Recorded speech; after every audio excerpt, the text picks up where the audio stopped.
Well, protecting servers is crucial for any organization of any size. Servers are the workhorses of the organization. They store critical data, they run crucial communications and essential business processes, so keeping them protected is absolutely essential.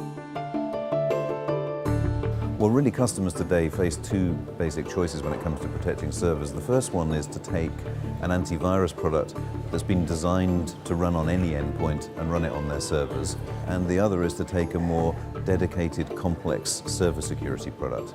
And so neither of them is ideal, particularly for a mid-sized organization. At Sophos, we build powerful, effective, and simple to manage security solutions. And this is really what we've focused on.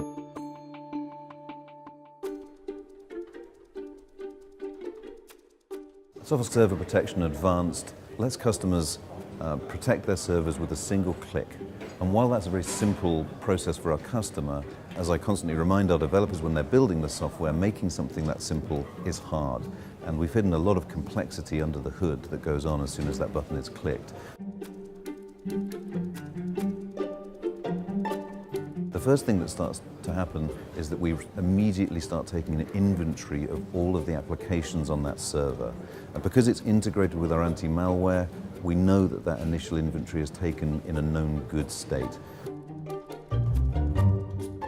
As well as looking at the applications themselves, we look at all of the associated DLLs, files, data files, scripts, and so on, and form basically an unbreakable bond between the application and all of its associated data and files. And this means that once we've built that inventory, the server is ready to run in a lockdown state.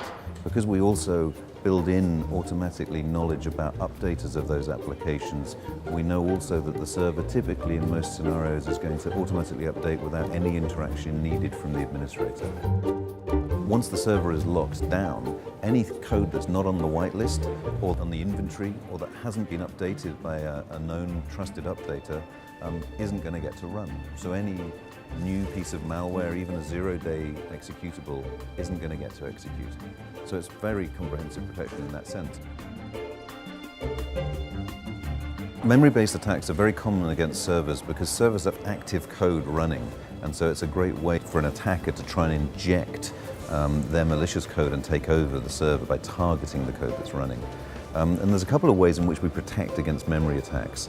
The first is we don't just whitelist the executables, we whitelist all of the associated DLLs and other files that are needed. So we form this sort of unbreakable bond between the application and all the associated DLLs. So an attacker can't simply inject a malicious DLL into a running application. We do all of that work for the customer, so it's kept super simple. The other way we do it is because we integrate with our anti-malware protection, we use things like host intrusion prevention and buffer overflow, sort of technologies that are built into our endpoint protection to prevent bad code from being injected into memory whilst legitimate code is running. So the end result for the customer is highly secured servers in a way that is very simple to set up and maintain.